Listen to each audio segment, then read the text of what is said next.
দুপুরে খেয়ে উঠে বিছানায় শরীরটা লাগিয়েছি। ঘুম আসবো আসবো করছে। তখনই কর্কশ শব্দে বেল বেজে উঠেছে। কে এলো এই অসময়ে? ভাত ঘুমের মেজাজটা চটকে যাবে মনে হতে বিরক্ত হয়ে উঠলাম। অবশ্য এটাকে ভাত ঘুম না বলে খিচুড়ি ঘুমও বলা যায়। সকাল থেকে ঝমঝম বৃষ্টি। অফিস কামাই করে দিব্যি বাড়িতে বসেছিলাম। এমন দিনে কে ঘর থেকে বের হয়? দুপুরে মায়ের হাতের খিচুড়ি, ডিম ভাজা, ইলিশ মাছ ভাজা ভরপেট খেয়ে আয়েশ করে শুয়েছিলাম। মায়ের খোঁজে তো কেউ আসেনি, আমার খোঁজেই এসেছে। তবুও বিছানা আঁকড়ে পড়ে রইলাম। শুনতে পেলাম মা দরজা খুলে দিয়েছে। তারপরেই মূর্তিমান আপদের মতো আধভেজা রজত হুড়মুড়িয়ে ঢুকে পড়েছে আমার ঘরে। উস্কো খুস্কো চুলে ওকে ঝোড়ো কাকের মতো দেখাচ্ছে। এসে থেকেই যেন ট্রেন ধরতে যাবে সেভাবে তাড়া দিতে শুরু করেছে। এই ওঠ ওঠ, আমার সঙ্গে চল। বিরক্তি চেপে উঠে বসলাম। এই ঝমঝমে বৃষ্টির মধ্যে কোথায় যাব? হয়েছে কি? তুই চল তো আগে, যেতে যেতে সব বলছি। আমার উপর রজতের বেশ একটা অধিকার বোধ রয়েছে। মনে করে আমি ওকে খুব ভালোবাসি। জানেও না ওকে করুণা করি আমি। করুণাকেই যদি ও ভালোবাসা ভেবে ভুল করে, আমার কি করার আছে? বন্ধুত্বের প্রবল অধিকার বোধে ও ভাবতেও পারছে না এভাবে যখন তখন ডাকাডাকি করলে আমি বিরক্ত হতে পারি। মনে মনে প্রমাদ গুনলাম, আমাদের সব বন্ধুদের মধ্যে রজতই হচ্ছে একমাত্র উড়নচণ্ডী। বাকিরা সবাই যে যার জায়গায় প্রতিষ্ঠিত। বউ নিয়ে দিব্যি সংসারও করছে। আমিও বেশ ভালো একটা চাকরি করছি। মা আর বাবা এর মধ্যেই বিয়ের জন্য তাড়া দিচ্ছে। আমার ইচ্ছে নেই এক্ষুনি বিয়ে করার। আসলে কোনো মেয়েকেই তেমন মনে ধরেনি। রজতের কথা তো বলে লাভ নেই। দিনরাত কী সব হিজিবিজি লেখালেখি করে সময় নষ্ট করে। খুচরো খাচরা দু একটা ম্যাগাজিনে নাকি ওর লেখা ছাপাও হয়েছে। ব্যাস, এই পর্যন্তই। এর বাইরে লেখক হিসেবে কোনো পরিচিতি ওর নেই। অবশ্য এতে ওর কিছুই যায় আসে না। লিখেই নাকি ওর আনন্দ। কেউ ওকে চিনল কি না চিনল সেটা কোনো ব্যাপার না। বাবার একটা বইয়ের দোকান আছে কলেজ স্ট্রিটে। বাবা মারা গেছেন। সেই দোকানে এখন রজত বসে বটে, তবে ব্যবসা ভালো চলে না। রজতের মনও নেই ব্যবসাতে। লেখালেখির ফাঁকে কয়েকটা ছেলে মেয়েকে বাংলা সাহিত্য পড়ায়। দোকান আর ছাত্র পড়ানো, এই দুইয়ের আয়েই ওর চলে যাচ্ছে। জীবনের প্রতিষ্ঠিত হওয়ার কোনো ইচ্ছে বা প্রয়োজন বোধহয় ওর নেই। এখন বেরোতে পারবো না রে, শরীরটা কেমন ম্যাচ ম্যাচ করছে। উজবুকটাকে কোনো এক অজুহাতে কাটাতে হবে। বোকাটা উপেক্ষাও বোঝে না। দাঁত বের করে বলল, তুই না গেলে হবে না ভাই, আজ আমার বিয়ে। এবারে চমকালাম। জানতাম ওর একটা প্রেমিকা রয়েছে। অনামিকা নামের মেয়েটিকে আমি আগে কখনো দেখিনি। রজতের প্রেমিকাকে দেখার কোনো আগ্রহ আমার ছিল না। এই মুহূর্তে বিয়ে করবি তুই? মানে কি করে? সে গেলেই দেখতে পাবি। তোকে সাক্ষী থাকতে হবে। তুই ছাড়া আর কে আমার ডাকে সাড়া দিত বল? অনিচ্ছা নিয়েও তৈরি হলাম। রজত ছাড়বে বলে মনে হচ্ছে না। একটু একটু কৌতূহলও হচ্ছে আসলে। বৃষ্টির জন্য গাড়িটা বের করলাম। আরামে যাওয়া যাবে। যেতে যেতে শুনলাম অনামিকা নাকি পালিয়ে এসেছে বাড়ি ছেড়ে। ওর বিয়ে ঠিক করে ফেলেছিল। সেরকম অঘটন ঘটার আগেই ও রজতের বউ হয়ে যেতে চায়। এক মন্দিরে অনামিকাকে সিঁদুর পরিয়ে স্ত্রীর স্বীকৃতি দিতে চাইছে রজত। সাক্ষী হিসেবে উপস্থিত থাকবো আমি আর অনামিকার এক বান্ধবী। বিয়ে যে করছিস, সংসার করবি তো এবার মন দিয়ে? ব্যঙ্গের সুরে বললাম। কি করি বলতো, এমন পাগলির পাল্লায় পড়েছি। কতবার বোঝালাম বাবার পছন্দ করা ছেলেকেই বিয়েটা করে ফেলো, ভালো থাকবে, মিছিমিছি আমার সঙ্গে জীবনটা জড়িও না। কিন্তু ওই এক কথা, আমি ওকে ফিরিয়ে দিলে নাকি নিজেকেই শেষ করে ফেলবে। কি জ্বালা বলতো। যতই নিরুপায় ভাবভঙ্গি করুক, রজতের মুখ দেখেই বোঝা যাচ্ছে এক আনন্দের বিস্ফোরণ ঘটে গিয়েছে ওর মধ্যে। এমন ভালোবাসা পেলে কার না আনন্দ হয়। কালী মন্দিরটার সামনে পৌঁছে গেলাম শেষ পর্যন্ত। ততক্ষণে বৃষ্টিটাও ধরে এসেছে। গাড়ি থেকে নামতেই একটা মেয়ে দৌড়ে এলো। এত দেরি করলে রজতদা? অনামিকা খুব টেনশন করছিল। আমার এই বন্ধুটার বাড়ি একটু দূরে তো, তাই দেরি হয়ে গেল। মেয়েটা এক পলক তাকালো আমার দিকে, তারপরেই তাড়াহুড়ো করে মন্দিরের ভেতরে ঢুকলো। পেছন পেছন আমরাও। মন্দিরের ভেতরে শাড়ি পরা যে মেয়েটা দাঁড়িয়ে আছে, সেই কি অনামিকা? রজত কাছে যেতে মেয়েটা মুখ ফিরিয়ে তাকালো, চোখে মুখে বিরক্তির ছাপ। মেয়েটাকে দেখে আমি স্তব্ধ হয়ে গেলাম। রজতের প্রেমিকা হিসেবে এক শ্যামলা, রোগা, সাধারণ মেয়েকে কল্পনা করেছিলাম, কিন্তু এই মেয়ে তো সেরকম নয়। বাদল দিনের বিষণ্ণ আলোয় চারপাশ মলিন হয়ে আছে।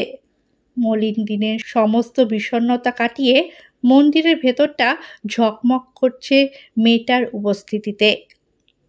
বুদ্ধিদীপ্ত, ব্যক্তিত্বময়ী চেহারা।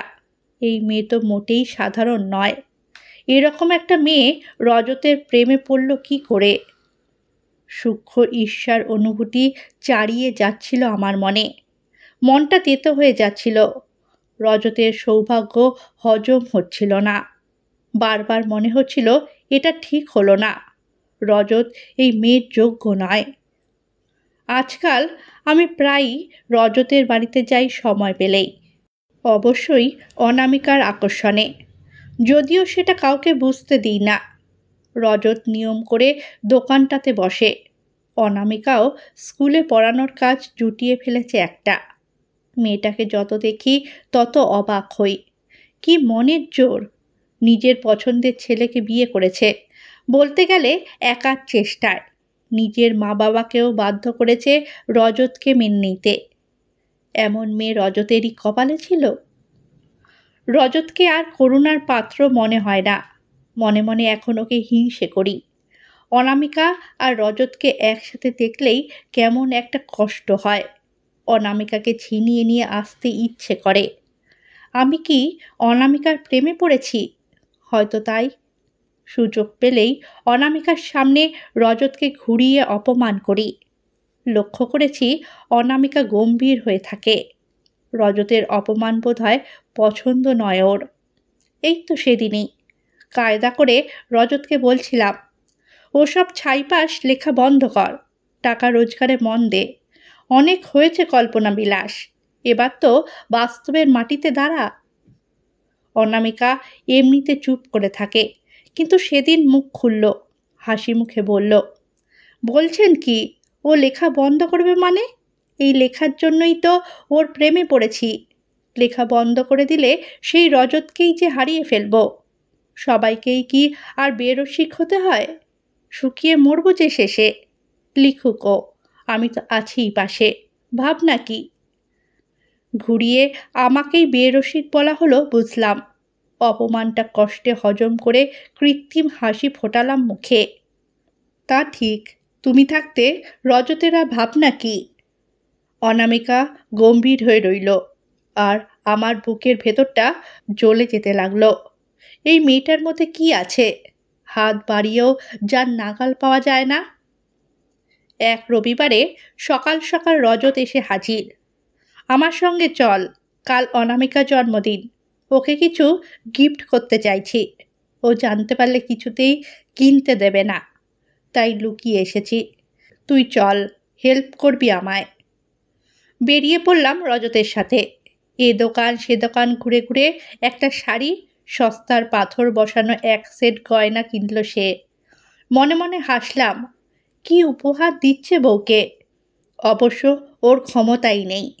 আমি একটা ভালো শাড়ি বেছে দিয়েছিলাম, দাম বেশি বলে নিল না বেচারা রজত। পরদিন অফিস থেকে বেরিয়ে আমার পছন্দের সেই শাড়িটাই কিনে নিয়ে রজতের বাড়িতে চললাম। রজত নেমন্তন্ন করেই গেছিল। যেতে যেতে ভাবছিলাম শাড়িটা দেখে অনামিকা কত খুশি হবে। আজ পর্যন্ত এমন মেয়ে দেখিনি যে শাড়ি গয়নায় খুশি না হয়। রজতের উপহারের সাথে আমার উপহার মিলিয়ে দেখলেই অনামিকা বুঝতে পারবে রজতকে বিয়ে করে কত বড় ভুল করেছে। আমাকে দেখে হৈ হৈ করে উঠল রজত। দেখলাম অনামিকার সেই বান্ধবীটিও এসেছে। রজতের দেওয়া সেই শাড়ি আর গয়না পরে হাসি মুখে হাঁটাহাঁটি করছে অনামিকা। বুকটা জ্বালা করে উঠল। শাড়ির প্যাকেটটা বাড়িয়ে ধরলাম ওর দিকে। আরে এসব কেন আবার? প্যাকেটটা নিল অনামিকা।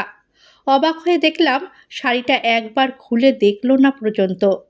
ব্যস্ত হয়ে বললাম, খুলে দেখো পছন্দ হয় কি না।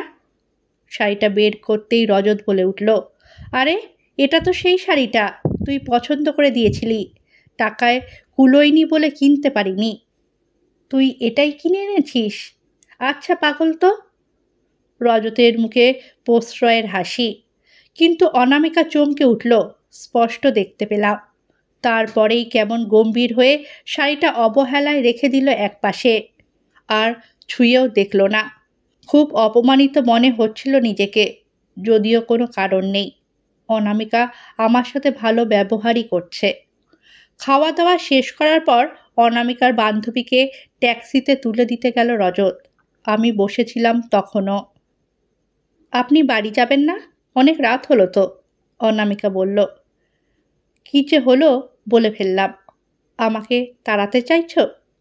অনামিকা গম্ভীর হয়ে গেল। আপনার বন্ধুর বাড়ি থেকে আপনাকে তাড়াবো? সাধ্য কি আমার? বসুন, যতক্ষণ খুশি। তবে একটা কথা এবার না বললেই নয়। মেয়েরা অনেক কিছু বুঝতে পারে জানেন তো।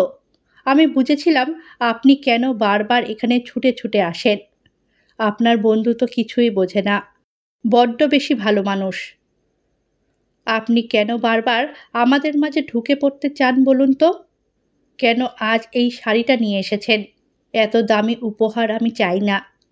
রজত কষ্ট পাবে, তাই ওটা ফিরিয়ে দিইনি। এরকম আর কখনো করবেন না। এখানে বন্ধুর টানে আসতেই পারেন, কিন্তু অন্য কোনো উদ্দেশ্য মনে পুষে রাখবেন না। স্বামী স্ত্রীর মাঝে তৃতীয় ব্যক্তি হয়ে কী লাভ আপনার? আমার গালে যেন চড় পড়ল একটা। আর একটাও কথা না বলে বেরোতে যাচ্ছিলাম। রজত তখনই ফিরল। আমাকে উঠে পড়তে দেখে বলল, আরে একটু বসে যা না, ভালো করে গল্পই হলো না। আমি কিছু বলার আগে অনামিকা বলে উঠল, না না, ওর দেরি হয়ে যাচ্ছে, যেতে দাও। আবার আসবেন আরেকদিন। রজত কিছুই বুঝতে না পেরে বোকার মতো দাঁড়িয়ে রইল। ফিরে এলাম মাথা নিচু করে। এরপর রজত অনেক জোর করলেও আর ওর বাড়িতে যায়নি। বুঝে গেছিলাম অনামিকার ভালোবাসার জোর কতখানি। মেয়েরা যখন ভালোবাসে নিজেকে উজাড় করে ভালোবাসে, কোনো কিছুই তখন তাদের টলাতে পারে না। রজত ভাগ্যবান, তাই এমন ঐশ্বর্যে সে ঐশ্বর্যবান। তবে অনামিকাকে কখনো ভুলতে পারিনি। মনে মনে অনামিকার মতো মেয়েই খুঁজে বেড়াই, যদিও জানি ভাগ্যের জোর না থাকলে এমন কাউকে পাওয়া সম্ভব নয়।